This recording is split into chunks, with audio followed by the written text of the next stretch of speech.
Well, welcome to the podcast. Obviously, thanks Thank for you. joining Well, us on a. I'm honoured to be here, and thank That's you okay. for That's all right. having me here. That's okay. I think we're like the third best, most listened to podcast in Panama or something like that. So it's Oh, quite really? it's What's quite an number honor to be one here. To be then? honest, yeah. I don't know. I think we're kind of like one of three, but we're kind of third, and we're happy to take it. To be honest, Well, uh, it's lovely to be talking to the industrial design industry. It's all the industrial design is all very new to me, and I'm loving you folks. good stuff. Very different from my industry, which was fashion, but creative all in all. Yeah, great. It's great for you to be here. Actually, I remember when probably just a drink with Win at one point over the last kind of couple of years or so, and we were at the time it was always about people bringing people onto the podcast, and actually part of that was actually bringing on people that aren't actually involved in industrial design at one point or another, whether that's in the world of business, whether that's in the world of Mm, any kind of other creative discipline. I think sometimes, like any walk of life, it can be a bit of an echo chamber at times, kind of. So it's nice just to bring in outside yeah, people and different. outside Yeah, experts, absolutely. Yeah. and that's where you've kind of come in to keep it brief, I suppose. But to the people that don't know who you are, Susan, who are you? And I'm sure you've Yeah, nailed yeah. down the pitch by now, but Yeah. So I'm Susan. I am I'm 26 years in the fashion industry was where I was from. Mm. So what I do now is very, very different from my creative where I was before. So I'm now a certified life coach, but I specialize in imposter syndrome and negative self-talk Mm. because I suffered crippled with it throughout my creative career. And 4 years ago, I burnt out. I fell off the perch from my 26 years in the fashion industry. And I was in the doctor's surgery on a Monday morning. Literally, I had burnt out that he'd signed me off. And it was the first time in my entire life my body was telling me I couldn't do it anymore. I was commuting into London. I had an amazing career, and I thought, well, I'll just take the 2 weeks sick. Went back into work and handed in my notice of Mm. 26-year amazing career. On paper, looked amazing, and it was, but I was crippled with imposter syndrome and negative self-talk, so I didn't enjoy the career as much as one should have, Mm. and in the end, it burnt me out. Yeah. And I then went on to, I had amazing therapy after deciding to leave the industry. I thought I was just going to take a couple of months off, but actually I took an entire year out and really worked on myself. As I say, went straight into therapy. And because suddenly I wasn't this title anymore. I wasn't this person in the design industry anymore. I didn't know who I was. And it was time that I needed to go and sort out my imposter syndrome and negative self-talk. So I spent an entire year working on that. Mm. And it was the best year I could ever have given myself, the best gift I could ever have given. And I went on to then study to become a life coach because of everything that I have worked on myself. I thought, I know that there must be hundreds of creatives out there that felt like I did, and I need to go back and sort this out within the industry Mm. because it's a stigma.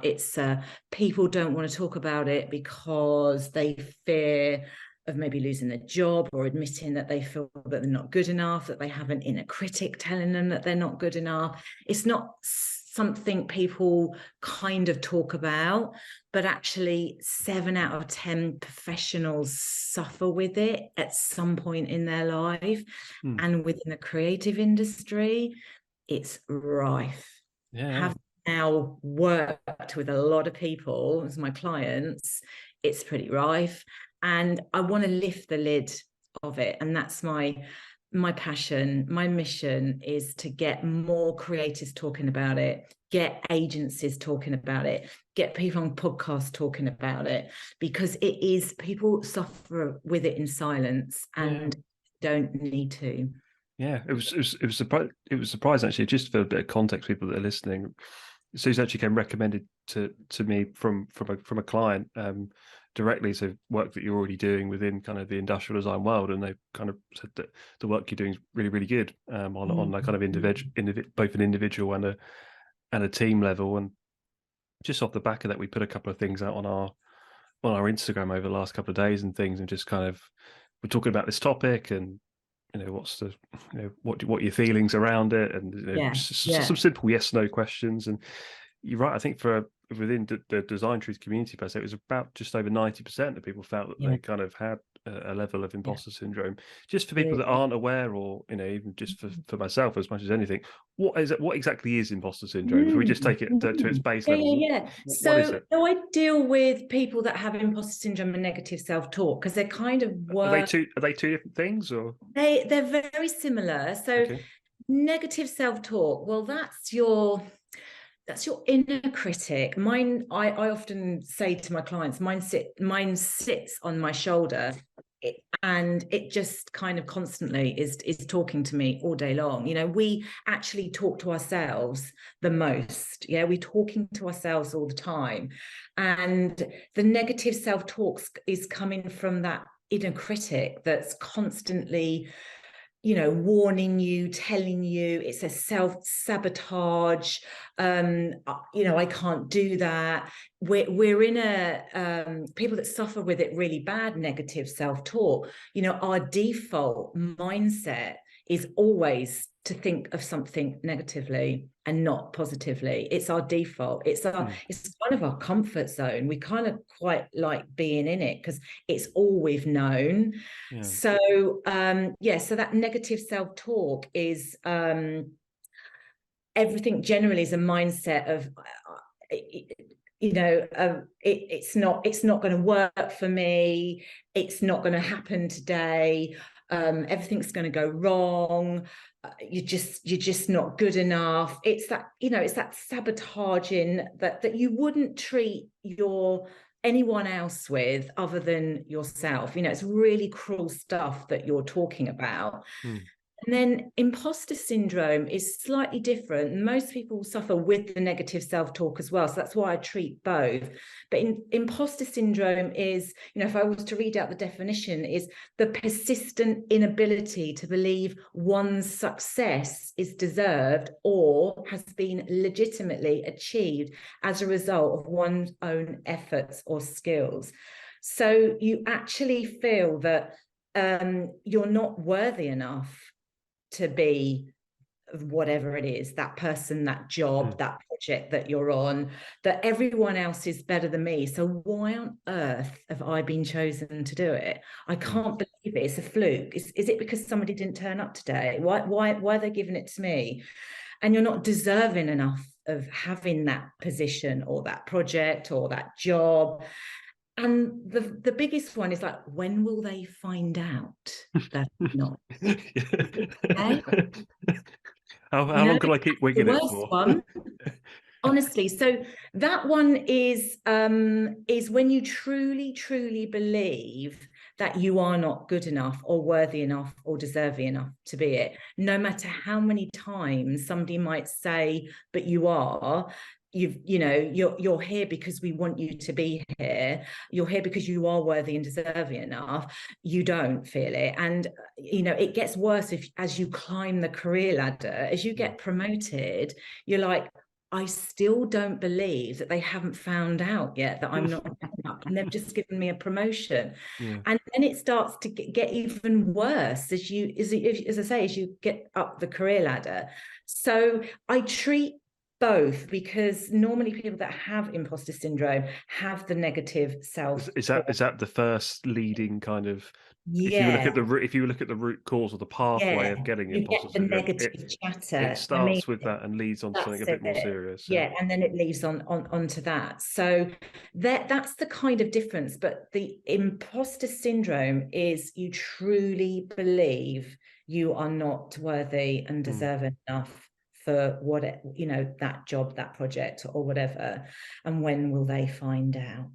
Yeah. Do you want to jump in, Win, in terms of from your colleagues? Specifically, you're a design leader to a certain extent, Win, in certain things, and in charge of other people's careers and stuff. So, what's your kind of take on it all?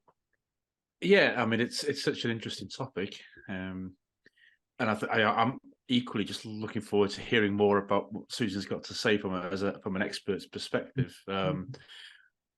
I've certainly felt it in the past. You can't put your finger on it, but then when you look back at it, you kind of go, "Oh my God, what was I doing at that time, and why was I saying things to myself where I didn't believe?" And I've reflected on, I think I've had kind of one, two, three, four, five kind of big kind of career steps since leaving university, and I think I've reflected on each one of them this afternoon. Again, I could talk about them all day, but I think when I've thought through all of them, the leap has been something that you've felt courageous about doing, but then there is an element of kind of going, which I guess is kind of my thoughts around the whole topic. Really, is it's a step into, for me, sometimes it's a step into learning, and it's not necessarily for me sometimes about the negative, but just almost kind of going, "Oh, this is an opportunity to learn." Yeah, But then I think, I'd have felt back at maybe not just that threshold moment of going to a new position yeah, or a new yeah, role, but more how I felt at difficult times in a role yeah. where, one particular time I was a lecturer, and I was a kind of what they call an early career lecturer. And there's people rocking around with PhDs, there's professors, and it was hard for me at the points at that time to kind of recognize myself as being accepted, but I was employed for a reason, and I think it was hard for me to kind of, being a competitive person. I've got a heck of a sports background, so for me, that a point where me wanting to be as good as those people, and if not, be better. I mean, if that's a part of that mindset to a certain extent, was then finding that was a difficult thing to achieve, and then that was wearing me down, if I'm being completely honest. So, but yeah, I think the whole topic is massively interesting, massively interesting. So mine describe when I go in to do talks, it's when I actually talk about my experience and how that presented itself in me and my body, that people then go, "Oh my God, that's what I get." Yeah. So when I go and do my talks, this is what I love. I love going into agencies and on the honest conversations that I have and about myself. So I would stand at the train station every morning commuting to work, and the minute I woke up from my sleep, I would instantly have the inner critic telling me that today is going to go wrong. Now that happened every day. I can't believe there was a day that went by that didn't happen. So the inner critic, as soon as I opened my eyes, something's going to go wrong today. Not a pleasant journey either. We're both from down Kent, aren't we? And that doesn't help, does it? The crowded train, you're next to someone's armpit. It's not going to help. Yeah, absolutely. So I would be already, and people that have negative self-talk, this will completely resonate with them. And I'm already chatting to myself. Yeah, I'm getting in the shower. Nothing's positive. Yeah, nothing I'm telling myself's positive. So can you imagine already you've woken up and you're already saying these things to yourself, and you haven't even got dressed yet, and you've already started it off. And then I explain it. It's like you take something down a rabbit hole, right? A thought comes in, and then you take it on a journey. Yeah. So instead of going, oh God, that's not true, I'm not even going to give it 5 minutes of my time. No, people with negative self-talk, something comes into our head, and then instead of like looking at it going, well, is that true or not, you know? Oh no, we'll take it on the complete journey. We've gone on it, we've taken it, we've added some more things to it as well that haven't happened yet, because we're so good at like forecasting how bad that day is going to go, that it's already in our mind. We're playing it out. We've already played out lunchtime. We've played out the awful meeting that you're going to have with your boss. We've added a few more beliefs about ourselves because we are shocking at our job. We're not good enough. So we're going to add that in. And then we're going to add in the thing that somebody said to me when I was at university 25 years ago. I'm going to add that belief in as well. I love that one in because I've not got rid of that belief yet. So I believe it. And then it's snowballed. Yeah. And from a point of view of a type of person, like, do you feel it is not a creatives only, but like, how do you where do you feel this kind of spikes in terms of how people feel like this? So generally, statistics say that 7 out of 10 in general have it. I believe creatives have it even more so, because there isn't, in our creative job, 1 + 1 is 2 in accountancy, and that's it. It's 2. It's not 3 or 4. With creatives, it's just an open. Anybody can say I like it or I dislike it. There's no right or wrong. So when we come, you know, as creators, we go through art college and we have those. To me, I got my imposter syndrome and negative self-talk around art college because the tutors were there to, when I went, to kind of break you down, critique, tell you what's wrong, but then somebody else might like it. So you never really knew the right answer. But if you were somebody that had that negative inner critic, it really was a very confusing state of mind if you didn't understand what your actual mind was doing to you. So now I understand what the mind was doing to me.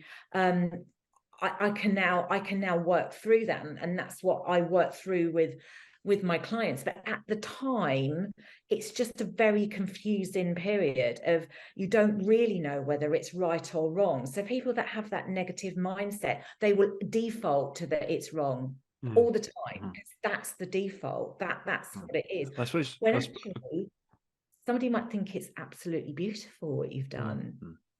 Yeah. I suppose at that point in your life as well, you're also growing up as you're a young adult to a certain extent. And I can imagine if, as you get older, I mean, you do we're all creatures of habit, right? So if that was your default stance when you were younger, it's something you're going to still take with you now. So absolutely. And this is actually, Brad, that's a really good thing, because actually the biggest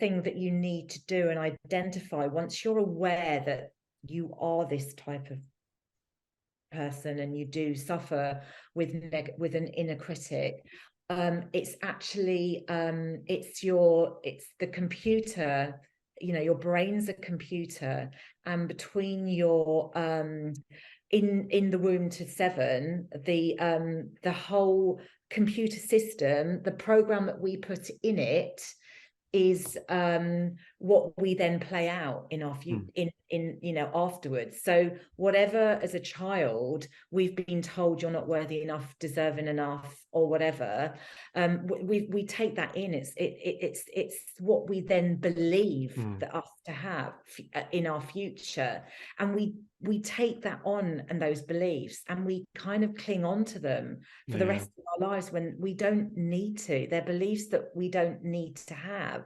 but our surroundings have enabled us to take those beliefs on. So the biggest thing is what we program in.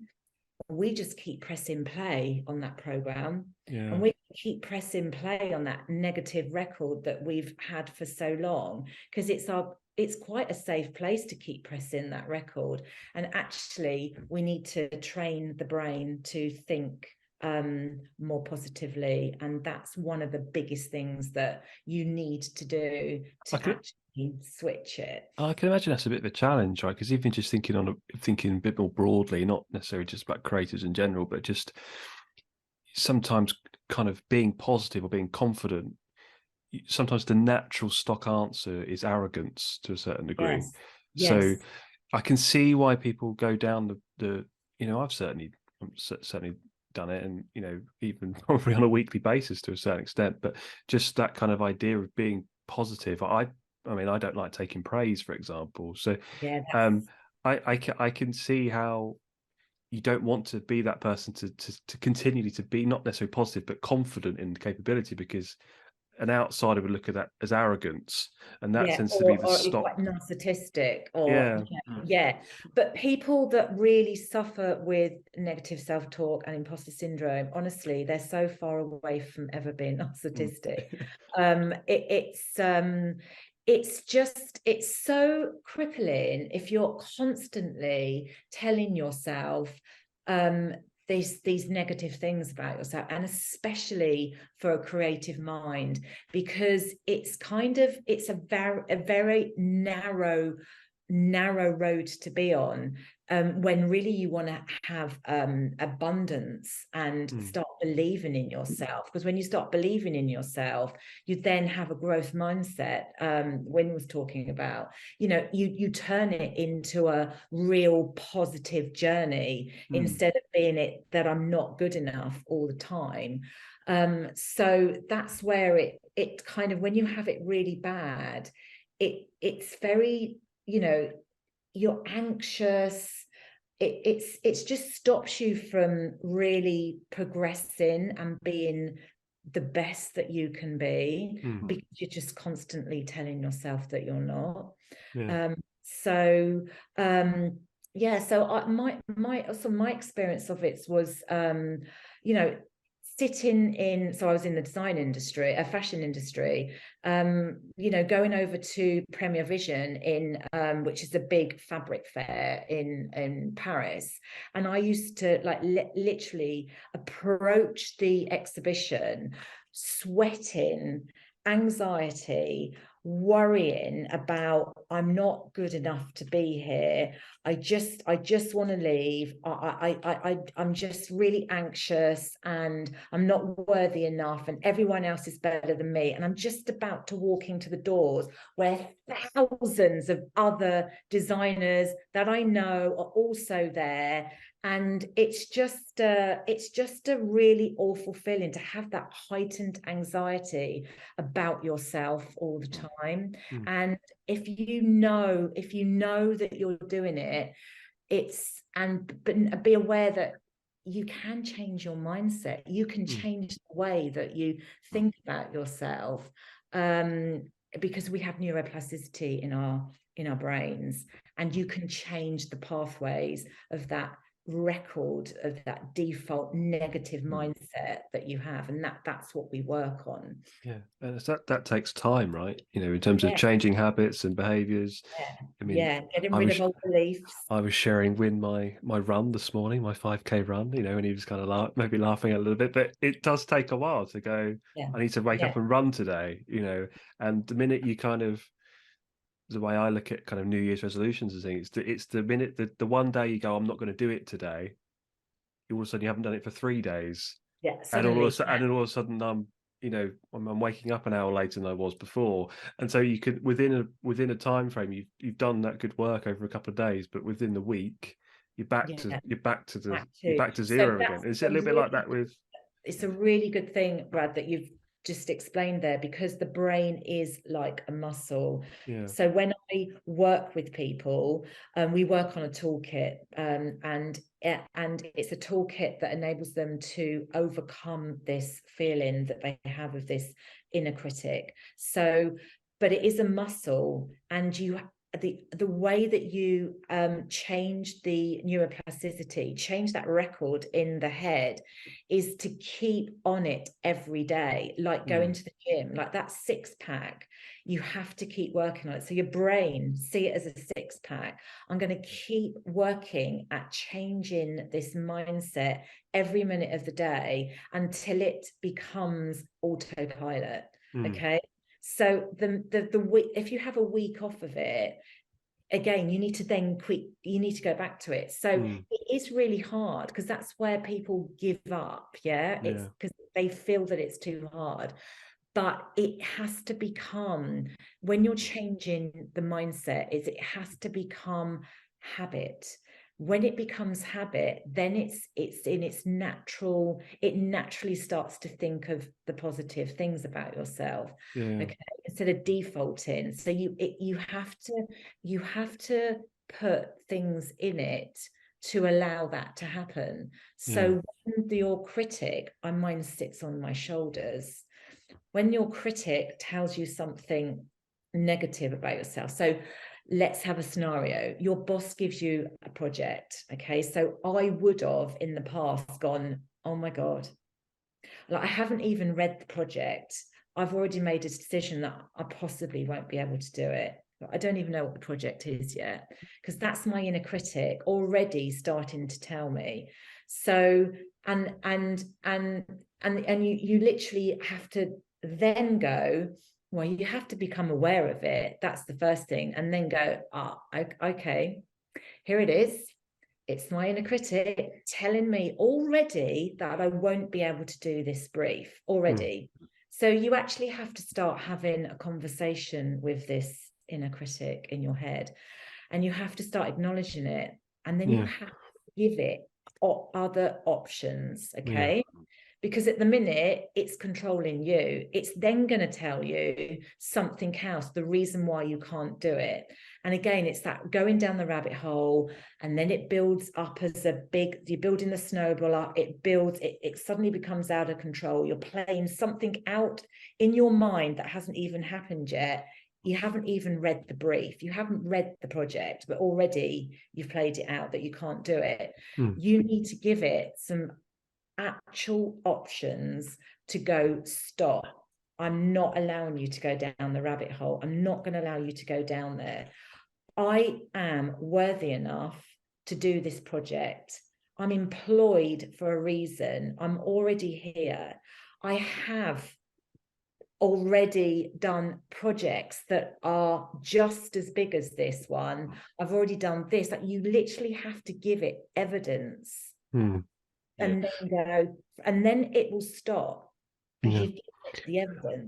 What are some of the risks of having imposter syndrome to a certain degree? If you are letting it build up, or maybe you've kind of acknowledged, oh, you know what, I've certainly had times where I've gone, oh, I feel a bit negative, or it's like for me, if I look back to my previous job that I was at, it's one of the reasons why I left. Actually, was it's a bit of a negative environment. This, like, everyone's constantly, there's no positivity in the office. There's no positivity in the people around me. And so I'm just effectively, I'm a manifestation of that environment to a certain extent. And I can imagine, maybe, is that similar with imposter syndrome? Where can you imagine what that environment's doing for you as somebody that's already in the default of a negative mindset? Yeah. So you go on a lunchtime walk, and you're talking, oh, he isn't performing, or you just, oh, I can't believe they haven't sorted this out, and it's a really small trivial thing. They haven't sorted the printer out or something like that, and you kind of, and then it ruins your whole lunchtime, and you go, I can imagine it's just like, if you're surrounded by positivity to a certain extent, that will surely, that helps, right? The growth mindset, that even when you have a challenge, is, well, but what an exciting challenge. Yeah. Like the fear and excitement presents itself in the body the same. The emotions that you feel from it are the same. The butterflies you get from fear is the same, you know. You got to see it as an experience of, well, I can't wait to do this. But it's with negative self-talk, it's being aware of it is one thing, yeah, like that is amazing, because some people aren't aware that they have it, and then having the toolkit to stop it from going down the rabbit hole. Because can you imagine, you said, like, you know, what would be the problems of having imposter syndrome and negative self-talk? How much space in your brain you're giving up to something that may not happen, may not have happened, and you're giving it so much time and space, and you've played it out, all that negativity in your brain, when actually you could be thinking of something way more positive and contributing more positively to that brief than its negativity. And it could lead to, you know, I got anorexia from it, my perfectionism, anxiety, get depression, you're not living in the present, and then it burnt me out. That's what it done. That's what it done to me. Now, if somebody at art college, when I was at art college, had a little word with me and said, you may experience negative chatter and imposter syndrome in your creative career, this is what it kind of looks like, and this is what you need to do to it if it presents itself. Oh my God, I think my life might have been very different. If I was told this is what happens and this is what you could do with that, this is what your brain's doing to it, I think a lot more creatives would have a much more happier and more fulfilling career. Yeah. And do you think this I'm sure Win, you'll agree, we're more kind of solutions people than problems people, right? We want to kind of solve as many problems as possible. In relation to this, what I suppose there's two sides, right? There's that kind of more tangible, kind of day-to-day stuff that you know, if you are experiencing something, or you think you might be experiencing it, that can help. But there's also, like, for the next generation of people that potentially experience it, like, how do we set up an infrastructure that that prevents this kind of thing happening? Does it start at university? Is it, or secondary school even? Where does it start? For generally at secondary school, wouldn't that be amazing? Can you imagine all those, you know, kids that are going through the GCSEs and even like the 11 plus even, but definitely at least at uni, at least at the art colleges, you know, especially for creatives, because we are very delicate people, us creatives. We're very delicate. And I think if it was taught at art college and more people were talking about it in general, I think it would become more acceptable to talk about it and know that there's help out there. But at the minute, it's a bit of a stigma. Nobody really likes to talk about it. My clients are like art directors. Like I'm saying, like even people at the top of their game are my clients. So it's not, it's something that but they would never be able to admit it to anyone. It's a bit of a shame. It's a bit of embarrassment.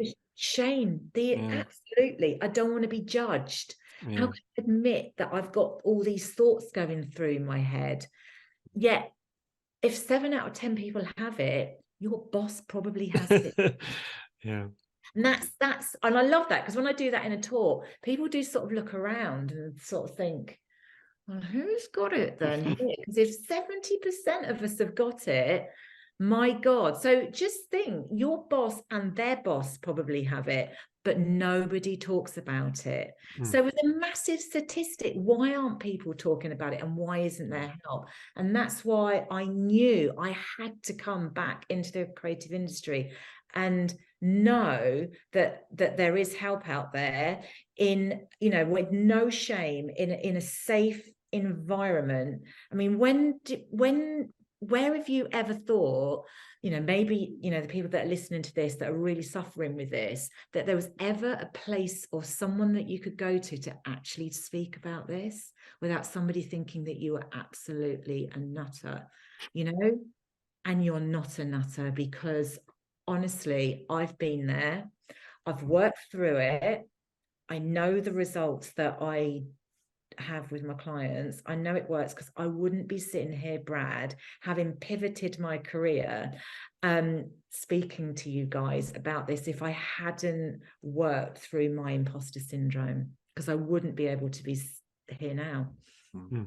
So I know it works. And I just want more people to know, and I want, like, agencies to know that, have a look around. You might not be suffering from it yourself, but many of your senior creatives, your directors, will probably be experiencing it. Yeah. And what talk about it. And what are these? Whether let's just use agencies as an example, or even just educational institutions and universities, all that kind of stuff. What is it about those environments that is creating that imposter syndrome? Because naturally, you're a reflection of your environment to a certain degree, right? So, when I look at, again, going out to sports and look at, when sports teams are doing well, I look at the environment that they're creating and the cultures they're creating, and you can see why they're doing really well. Yeah. So, if what can business, if people are listening to this now that heads of design or whatever, like, what can you do in your own environment that can reduce the risk of your members of staff having imposter syndrome? Absolutely. So actually, I'm going to call him out. I know he won't mind it. So James at Blonde. Okay. So James has been amazing.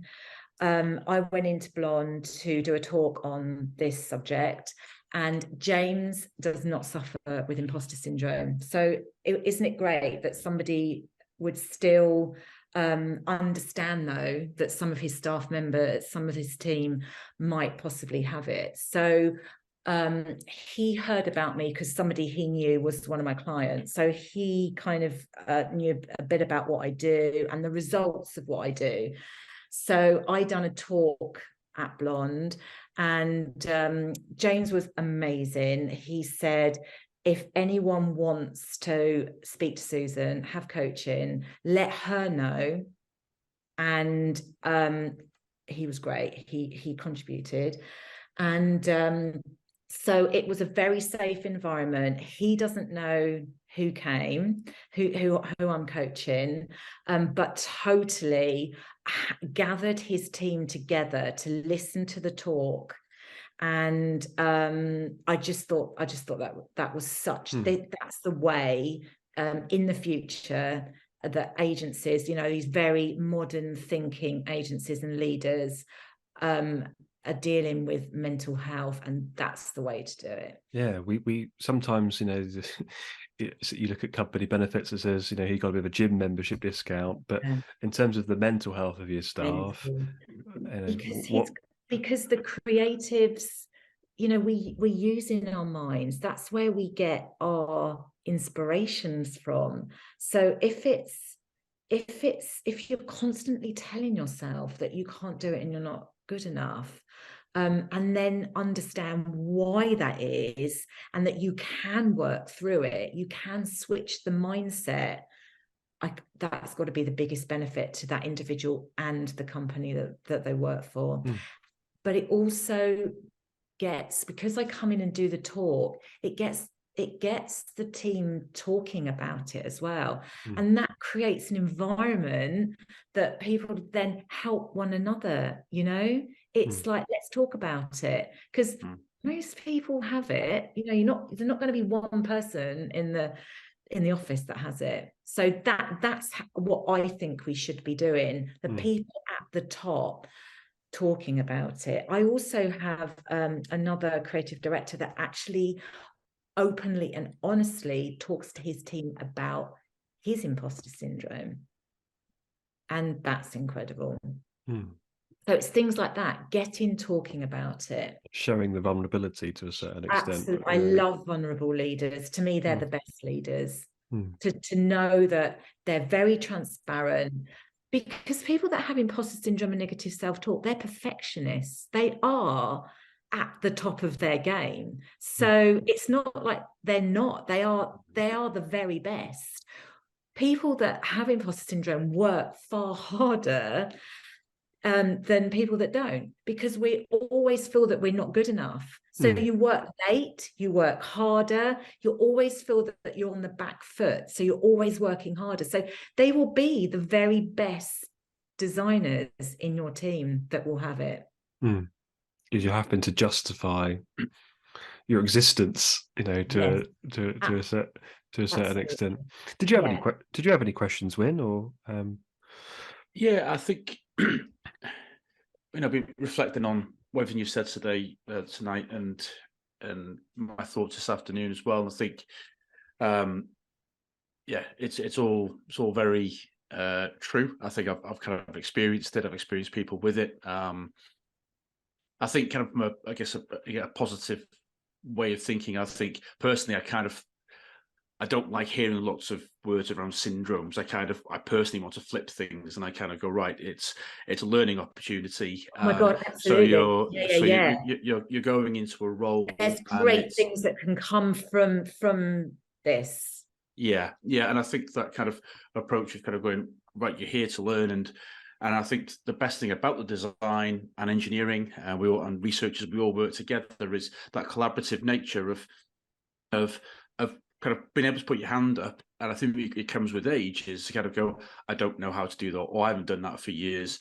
That's not what I'm good at. And I think one of the things that, a lot of people will look outside of the industrial design kind of industry or community maybe, and go, there's a lot of industrial designers who want to be a Johnny Ive. They want to be a particular person, this kind of a perfect designer. And I've not met one. I've never met one designer who I would go, that person is better than other ones that I've met. There's various skills, but what they have in certain respects, they don't have in others. And so I think one of the things that the design industry, and I think things like, Instagram, we have a portfolio kind of page kind of called Behance. LinkedIn is driving this as well. And where you've got quite, top tier universities, there's this kind of competition and this kind of, to be honest, bullshit around what this perfect industrial designer is. Like, some people think that they actually want to be a Johnny Ive, and it's going, we put people on a pedestal, don't we, of like, they're great, they've won all the awards, they're amazing. And I think that whole thing of just kind of going, like, the only person, and it's all a comparison thing, which is why I'm not really on social media other than LinkedIn from time to time, but to me it's a comparison thing. And for me, it's the only person you have to kind of think about is yourself, and how you can improve. And I think that's kind of going, what can you do today that you didn't do yesterday, and improve in that respect. And I think that's the kind of, that's that approach. But I think in design, in a previous role, sometimes I thought it was a bit cringy, to be honest, where we could get together at the start of a meeting, and it would get kind of a bit emo, right? People would kind of go, we check in, how is everybody before we start our meeting? And it got a bit repetitive, and this is a bit strange. Like, I just want to get in and solve this problem. But the ability just to kind of check in with people that you're working in that team, to kind of go, how are you going? How are you feeling about this? And I think those opportunities to kind of have chats with those various people were, then I guess, like, that was kind of like a fundamental level. And the second level and beyond that was kind of discussing, kind of like you said, those vulnerabilities. What do you look like when you're angry? What are those kind of various kind of emotions? How do they represent themselves in yourself? So that, you might look at someone, I've got a very frowny face, right? People think I'm a very angry looking person, right? But I've hoped to think I'm not, right? I think I'm quite approachable and accessible, but my face, because maybe I'm concentrating on something, is looking very different. And I think that those perceptions we have around people is I think an important thing to discuss. And I think being open of kind of going, just to let you know, when I'm stressed, I'm like this. When I'm happy, I'm like this. When I'm proud, I feel like this. And I think those conversations, they seem to be happening more and more. They never used to happen 20 years ago in a male-dominated industrial product design, mechanical engineering type of surroundings, that just would not happen. And I think that the influx of certainly more females into the industry has brought this more, I guess, empathic kind of approach to conversations. Working in a balanced workplace, I think those types of things where people are more open to having those conversations. And I think the thing that in particular companies need to realise now as well is that, like, a salary is a salary. Most industrial designers are pretty much doing the same job, right? We're designing a thing to solve a problem for a user, but the culture between companies, that's what companies are essentially almost competing on now, is that career progression, that ability to understand where is someone in their career kind of ladder, how can we help them, how can we help them develop, and yes, they're doing their project work, but I think those companies that that show that they're caring for those people in a deep way, that I think are the companies that ultimately people want to stay at and people flourish. And I think that's kind of what I've noticed particularly with the younger people. We've got this next generation coming through to the workplace now. I was just on a couple of meetings earlier today with just some different people within the universities and things, and just talking to them and going, how are you getting on and all that kind of stuff. And it's just it's a bit of a challenge at the minute. We've got different generation, they've had a different kind of life experience over the last couple of years, and so they're already acknowledging, I suppose, that it's going to be a different transition for these students to enter the workspace maybe than the generations before. And so it wouldn't surprise me that definitely some more kind of forward-thinking universities think, okay, well, what are the things we can do, and actually kind of chatting around imposter syndrome, and it's probably as part of the curriculum to a certain degree is so it's so important. And it is becoming now, people are talking about things a lot more. You've got your Stephen Bartlett's, your Diary of Your CEO, your Jay Shetty's, and your High Performance podcast. A lot more people are talking about these things. So, hopefully, fingers crossed, we're on a start of a new thing now where it's acceptable to talk about these things, and it is acceptable to talk, to be vulnerable. And I think being vulnerable is amazing. It's gone are the days of this stiff upper lip army training. You can't show your emotions, and we've had suicides in the creative industry because people have kept this feeling in. And I went for drinks the other day with somebody quite high up in the fashion industry, and when I told her what I did now, she actually burst into tears and went, "Oh my God, I had imposter syndrome all my life." And I looked at her and I thought, someone of your caliber. And she went, honestly, hairs on my arms come up when I talk about it. But she was like, I just wish somebody had explained it to me. And then I was like, well, there we go. Times have changed now, and things have got to change. Yeah, it's really. I've got another question, actually. Sorry, around one of my ones I was thinking about on the tube home today was, I guess, when people either get promoted or they go to a role, maybe a different company, but it's that step up. Yeah. And I think one of the things, something that was on LinkedIn this afternoon was around kind of like, you don't have to meet all of the requirements of a job description. And I was just wondering that, like, when I guess people, we talk about this high performance podcast, everyone can measure everything these days, right, with various sensors, but it's kind of like where it's kind of going, this measurement of, like, when you start a new role, like, you're not almost expected to ace everything on it right away. And I'm just wondering, is there something in the core of that where that it's almost like, I don't know, like, I've been asked to do this thing and I can only do 2/3 of it. The other bits I've got to learn. And I'm just wondering, Susan, is there something in that almost is at the core of a lot of these Yeah, I these think things. I think you're right. Nobody's going to go and have a look at a job sheet. There's going to be something you've not done or you've got to go and do. But do you know what? Somebody with a negative mindset and imposter syndrome would go, They wouldn't "I apply, can't would apply they? for that. Yeah. Can't apply for that. Out of the 10 things that I'm required to do, I can't actually do one of them. So there's no way. You will home in on that one thing that you can't do and not the 9 other things that you can do. Okay.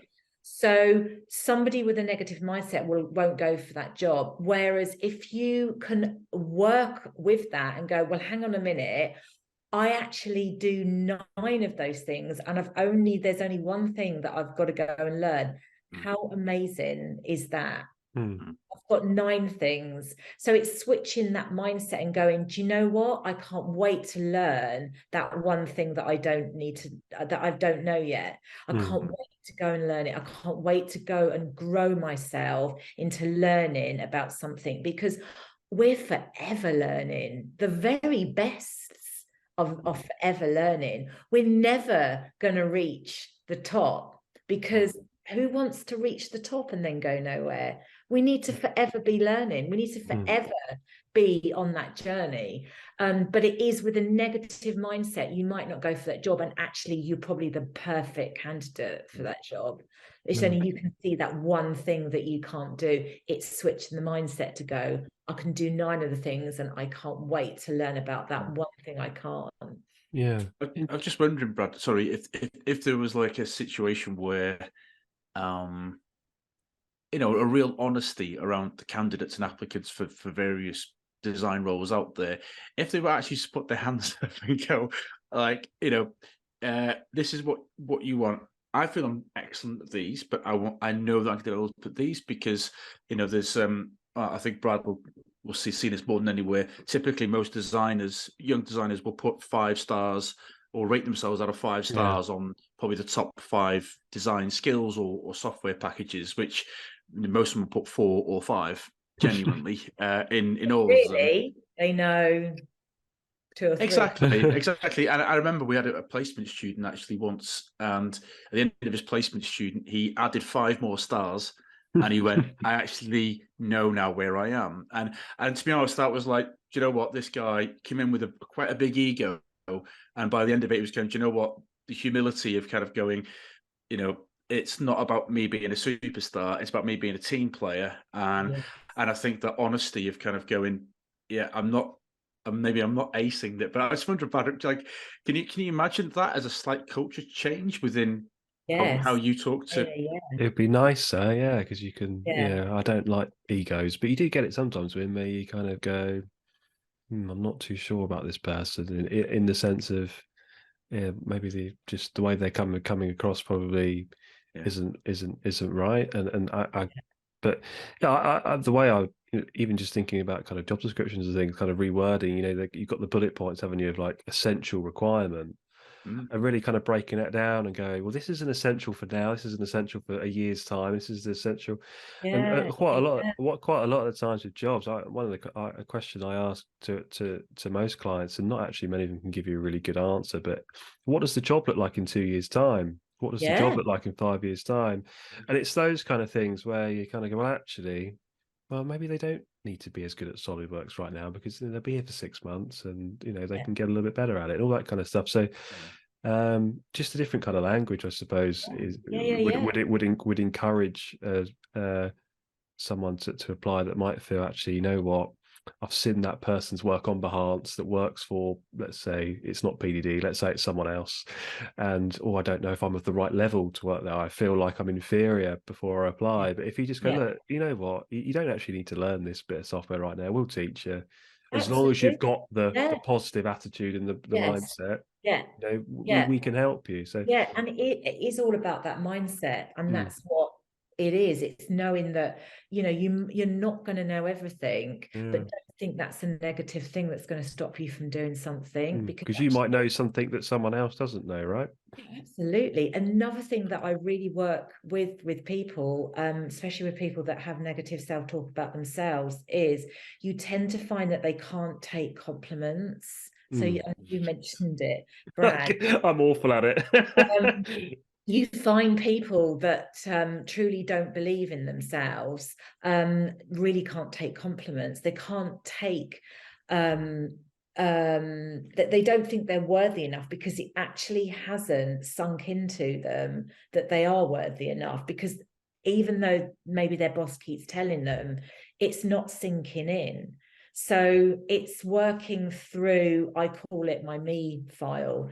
I work with clients to truly start to connect to themselves, to, you know, without sounding too woo-woo, is to sort of like start to appreciate and love themselves first. And that's really hard for some people. Is that an actionable thing that everyone can do, Susan? Like, yeah, I think it's if you've just listened to this and you think, well, I want to do something about this, what is a me file effectively? What is it? Start building up things of all your achievements that you've got, because as I say, a lot of people, they get the accolade and it goes over their head. They can't take that in. Okay, so you know, you have to understand that you are worthy of all those things, because you've actually got the achievements like literally sitting there, but you just haven't accepted them, you haven't taken them in. And then you have what I call a me file, that is all those things that prove that you are good enough. Yeah. So when your inner critic starts to have a go at you, when this project lands on your desk and you instantly start going down the rabbit hole, you can actually go, no, hang on a minute, I've got evidence that I am good enough because I've got this, I've got this, I've got this. Now, what's in your me file is totally up to you what's in it. But it's evidence to tell your inner critic that you are good enough for it. It's just, you have to really work on that connection of understanding and believing in yourself that you are good enough. And that's really hard. And that's where I really work really close with someone on, where did that belief come from that you're not good enough? What do we need to do about it? How long do you want to keep believing it for? Is this ruining your career, your life? How do you still want it to be there? What do you need to do going forward with it then? And that's what you work on. Yeah, brilliant. So I'm a little bit mindful of time. It's an 8 o'clock recording for us. About this. It's an 8 o'clock recording for us, which is unusual. Man United's not on, so it's not well, when I'm doing 5K runs now, so I'll be a bit tired by 9:15. I'm getting older now. But look, just to kind of wrap things up, I guess, is anyone that follows Design Truth or is just generally aware of it, we're kind of running kind of training sessions now, which have been really interesting. With our first one about a week and a half ago now in London with Lee and Martin over at Nottingham-Trent, and we're kind of splitting them into 3 camps. One of them being the creative stuff, one of them being the more commercial things. We're doing a training on how to start a design agency. I can imagine the imposter syndrome is, within agency founders must be huge. Yes. And then thanks to the kind of connection to Susan and everything, we're kind of looking at things from like a well-being angle as well, as like an extension of that kind of training. So if you are kind of listening to this today and maybe thinking about, what kind of well-being budget have I got for my staff, or I'm really mindful that maybe some of my staff are kind of being impacted by this, then just let us know, and we can as building community. I think part of that building a community is actually the health of the people within it, and I think that's maybe the slight difference to what we offer, is we actually care if people are having a good time and they're happy and they're enjoying themselves, right? So that's an extension of what we're trying to do. So hopefully you've kind of resonated with what Susan said today. You'll be hearing more from her. With it will trigger a few things. They'll know. hopefully some studio chatter today, but like anything, I'd imagine it's one of those things where it takes a lot of confidence, right, to actually start talking about it, even particularly in front of other people, even if it's just to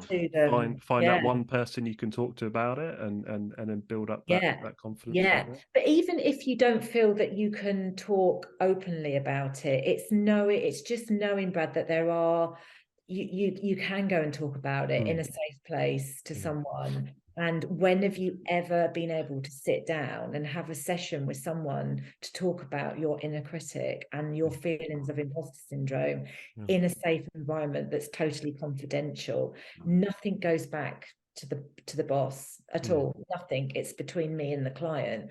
So that alone, and just to offload those thoughts that you have about yourself and to work through them and to turn them into a positive, more a growth mindset, it just makes life so much lighter. Yeah, cool. Do you want to just finish it off, Win? You can. No, I think the whole thing is it's a brilliant topic. I think it's just something we just need to make sure everyone has a conversation about it. I think no one probably listening to this probably works on their own. They work with somebody, or even if they've got partners, you know, like my partner's, you know, phenomenally supportive when I have doubtful kind of thoughts, and it's and vice versa. And it's those situations where I think it's just it's an interesting era that we're going through. I think where people are doing this. When I first started doing this, when somebody asked me what would success look like in doing this, this was a year and a half ago, sitting down in a design agency, talking to people about my experiences of imposter syndrome and getting the room that when I left, they would start talking about it. And that's success to me. And that's fantastic. Yeah, if you can just help one person, right? That's the kind of thing where, you know, you don't have to help everyone, just help one person, and then you've. But I have, you know, around that table, quite a lot of them do have it, and I am coaching them, and I think you know, they don't know who one another are, but it's a big statistic of that table that come. So it's real.